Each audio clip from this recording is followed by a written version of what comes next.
Oh my God, welcome to the first day of DVC debate practice. This year I'm uploading all of our lectures to the internet for free because people should learn how to debate, and that's cool. So you're just gonna get exactly what I give to the actual students who are in the room. Say hi, students who are in the room. Hi, students who are in the room. Yeah, there are real students in the room. Just want to make sure that's true. I don't do this alone. Okay, so I'm gonna start with kind of where I start every year, which is assuming we know very little. Now I know that some people in this room were on the team previously, some people took my class previously, all that kind of good stuff. And so the first thing that I always talk about is kind of core elements of debate and how those things are relevant to us. DVC does 3 kinds of debate. Only 2 of them are super relevant for you folks, but I'll write them all on the board just for funsies. We do IPDA, we do NPDA, I'll explain what all these mean, and we do what is called NFALD. Lots of acronyms in speech and debate. IPDA stands for the International Public Debate Association. NPDA stands for the National Parliamentary Debate Association. And NFALD stands for the National Forensic Association Lincoln Douglas Debate. It's like a whole thing. But anyway, when I say that, what I'm saying is there are basically 3 completely different rule sets that govern how debate works at college, effectively. Now, there's actually like 6 other kinds of debate. We just don't do them right now. So, when you're thinking about what kind of debate you want to do, I find it useful to kind of have a matrix here that breaks down what each form of debate is like. As I mentioned to someone earlier, if you need to go at any point, you just leave. Don't worry about it. There's no problem with that. The first question you have to ask yourself is, do you want to debate alone or with a partner? Okay? That's the first question we're going to answer. Do you want to debate alone? Yes or no? That is question number 1. Okay, let me draw Q1 up here. Okay, Q1. Do you want to debate alone or do you want to debate with a partner? Why would you want to debate alone? Why would you want to debate with a partner? One, a lot of people who are like a little bit afraid of debate or public speaking want to have a partner. It's like having a safety blanket. Conversely, a lot of people who are like, other people are dumb and I hate them, don't want to have a partner. They don't want to coordinate schedules with other people for like tournaments and practices and all that good stuff. They don't want to worry about the like relationship drama, blah, blah, blah, blah, blah. They don't want to ruin their like dating relationship. I'm not pointing to anyone in particular when that's happening. But bottom line, there are reasons you might want to be alone, you might want to not be alone. So, question was, do you want to debate alone? So if you want to debate alone,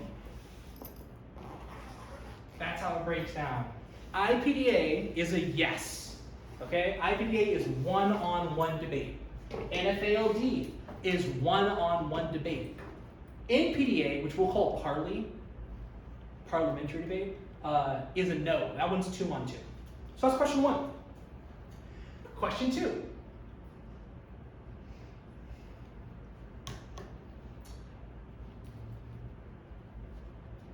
I'm trying to phrase this as a yes or no. I'll phrase it as a yes or no. I want to debate different things. Okay? I don't want to debate the same topic all the time. Okay, I want to debate different things, yes or no. If the answer is yes, then you want to do IPDA or NPDA, and I'll explain why. In NFALD, I'll just call it LD from now on, Lincoln Douglas Debate, it is the same topic every single round the entire year, everywhere in the country. Okay, Kentucky, California, every single round will be the same exact topic. Now the arguments you read can change, the side you're on will change, but every tournament all year will be the same topic. This year that topic is about regulating AI in specific sectors. In NPDA and IPDA, you will debate something different literally every single round of every single tournament. That works differently between the 2 formats. In NPDA, which again is 2-on-2, you go to the tournament, we're all going to be in a room together. Drew will be at a location called tournament, like topic announce. We'll all be in the room, you'll all be having fun and singing and stuff, and then I go, shut up, everyone, shut up, everyone, shut up, shut up, shut up, shut up, shut up. And then you'll be quiet, and then Drew will say, The United States, and I'll go the United States, should, and I'll go should, establish, I'll repeat word for word what Drew says, and that will be our topic, and we have 30 minutes to prepare. A little bit less usually, actually, right? Now, in PDA, what's cool about it is that it is group prep. So what I mean by that is, I'm in the room with you when you're preparing. I get to tell you, here's what you should prepare. As, again, tooting my own horn, as I tend to do, the team that won the last 4 national championships in this event were DVC alumni, my former students, Brennan and Tristan. They took this class, they were on this team, blah, blah, blah, blah. We are cracked at parliamentary debate. For a community college, we're like the best of all time. For on the university level, we'd still be like fairly competitive, depending on what year it is and all that good stuff. But we're very good at that, and so it sounds scary, it's not that scary, okay? I've prepared like 28 people at the same time on a topic. It's not that big of a deal, because there's only 2 sides. IPDA is different. IPDA, you will go into a room where there will be a judge and there will be your opponent, and they will give you a piece of paper with 5 topics on it. And you will take turns crossing them off. So you cross one off, they cross one off, you cross one off, they cross one off. The last topic's the one you debate. So the topic changes every round, but you get a say in it this time. So it's possible that if Hannah and Allie are both debating at the same tournament, you could literally not debate the same topic a single time because you just happen to pick differently. Now I do tell my students that if that happens, it's actually bad technically. Because if we are, it's called striking when you get rid of the topics, if we're doing it right, and if we are, there's 2 sides, there's the affirmative side and the negative side. If we're doing it right, theoretically, there should only ever be 2 topics we end up on. The one that's best for the AF and the one that's best for the negative. So if we end up on a different topic, it's because we did something wrong theoretically. It doesn't matter a ton, but just at nationals, you heard me complain about this. I'll be like, what topic did you go to? And I'm like, why'd you go to that? No, I'm just kidding. Not that many. Okay, so then the last question is basically how casual versus technical do you want it to be? And the way I really break this down is, are you more interested in persuasion or analysis? Okay? Because all debate sort of exists upon a spectrum from fully focused on how pretty you talk, how nice your suit is, all that, good golly goshes, pretending you're Joe Biden or whatever, and fun, I stand in the firmest affirmation of the topic that united, and whatever, versus don't care about any of that. It's just about what was the research, how did you respond to the arguments. This is what we call a flow. That's your notes, right? Those are flow debaters. They don't care about how it was said, they care about what was said, right? And sort of analyzing it as if you were almost like a robot and like just spitting out the correct answer. All debates exist somewhere on this spectrum. So basically the question is, where on that spectrum do you want to be? And I will fill this out for you. So IPDA is the most persuasive, most casual format of debate. It's the one that requires you to know the least, that is the most focus on speaking, the least focus on analysis. Then, somewhere in the middle is NPDA, parliamentary debate. And then somewhere over here is LD. Now, I will note, caveat, if you get really good, then this could be moved all the way over here, right? If you were at like the university level national championship, it would be very analysis based. At the community college level, it will never be more than just kind of 50-50. LD, why is it more technical just kind of always? Well, like I mentioned, it's the same topic every single day of the year. And what that means is, sure, we're gonna go to our first tournament in September and we'll have our cases, right? Maybe those cases are 13 pages, maybe 20 pages, okay? Like with all the arguments possible.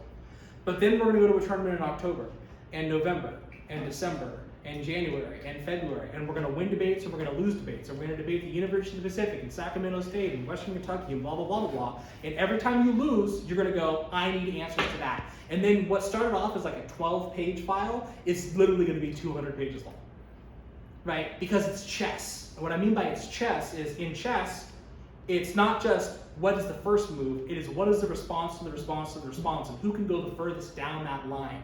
Who can see the most moves ahead. That's what LD's like, okay? Now, I will note, I mentioned that we are cracked at Parley. For community colleges, we are giga-cracked at Lincoln Douglas debate, okay? We are like unbelievably good for a community college team. I'm gonna, again, tooting my horn.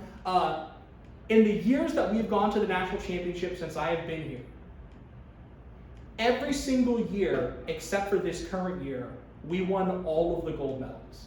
Like no other school was even allowed to win a gold medal. We won all of them. This year, we would have done that, but there was a protest thing that had nothing to do with us. So a student from a different school got to automatically get a gold medal without debating. Otherwise, the streak would be unbeaten. We are insanely good at this. Like in our region, we're just the best. Like we're better than even the university teams regionally, not nationally. So LD is one of the events that I usually don't have new students start off with because it's just there's a lot of work and technicality. But it's really fun in the end and it's a good time. Because really what happens with LD that's kind of silly. Obviously if you work hard, that's good. I work hard and I write arguments. So imagine if you were in a debate and every time the other kid said something, instead of going, shoot, what was Paul saying about this? You got to go, oh, here's what Paul said about this. It's written right there. Here's the 7 answers Paul wrote about that. And like at nationals and state, I'm like every night I'm staying up writing answers to every single thing every single school said. And so it's not fun for anyone else. This is really not. Okay, the event is dying in the community college circuit, partially because of us. But you should do it. It's great. Great. Anyway, so that's LD. So think about which one you want. For now, pretend this one doesn't exist, basically. You can do this eventually. Some of you might even be able to do this early on. These are the two that you will mostly do, okay? IPDA and NPDA. I'm just gonna go real quick around the room. You're not locked into this. Which one are you thinking you want to do? You two, you're gonna do all the debates, except for maybe LD. You should do LD though, but you'd be good eventually. You know what I mean? Anyway, what are you thinking? Maybe Parley? Maybe Parley, 2 on 2, okay? Probably IPDA. Cool, 1 on 1. Probably Parley. 2 on 2. Sweet. It's certainly not together, right? Like you don't want to work together even more. You don't want to know. It's fine. Okay, anyway, ignoring that. The way practices will work when we're not doing lecture type stuff, the first few weeks are just lectures for the most part, is you're going to show up and I'm just going to go, you're debating, go. You debate this person, here's your topics, go do a debate. We'll do Parley. A lot of the time, we tend, even if you're doing IPA, we tend to practice Parley because the rules, other than the fact that it's 2 on 2, are very similar. Like all the same technique and stuff tends to apply. But there's one of me, and if I watch Parley, I get to give 4 students feedback at the same time, and if I watch IPA, I only get to give 2. So it's easier for me to coach more of you in that way. I will also say that if you get good at one of these two, you just will be good at this one, because you'll just understand debate. This one is the fun, getting used to debate, whatever one that like almost everyone can just do or whatever. This one's a little more technical, but once you start getting good at this, you'll feel much better about the other formats. Okay, real quick, just because these are my returners, what are some downsides of Parley though? Because obviously both of you have done a lot of Parley. What would you say is the downside of Parley versus IPDA? Certainly just, I guess having a partner is a double-edged sword. Yes, okay, this is what I was hoping for. You loved every one of your partners ever and had 0 problems with them? No. Great, okay, great. How about you? It's been totally great, awesome. You ever get yelled at by your partner? Never? Not once? Oh, boy. Not at nationals? Not even once. Yeah, great. Oh, okay. When they were winning, they were like in elimination rounds, he's getting yelled at. I'm like, this is rough. This is tough. Okay, we shouldn't do that. I don't want to do that. New year, new us, okay? But yeah, so having a partner can be awesome, it can be negative, but like that's the problem with Parley, right? Is that you have another person, another human being, and that's complicated. Great. Any questions about this? Sweet. Kill it. Turn it off. Turn off this video. Kill it. Kill it. That's another one. Kill it. Kill it. Kill it. Kill it.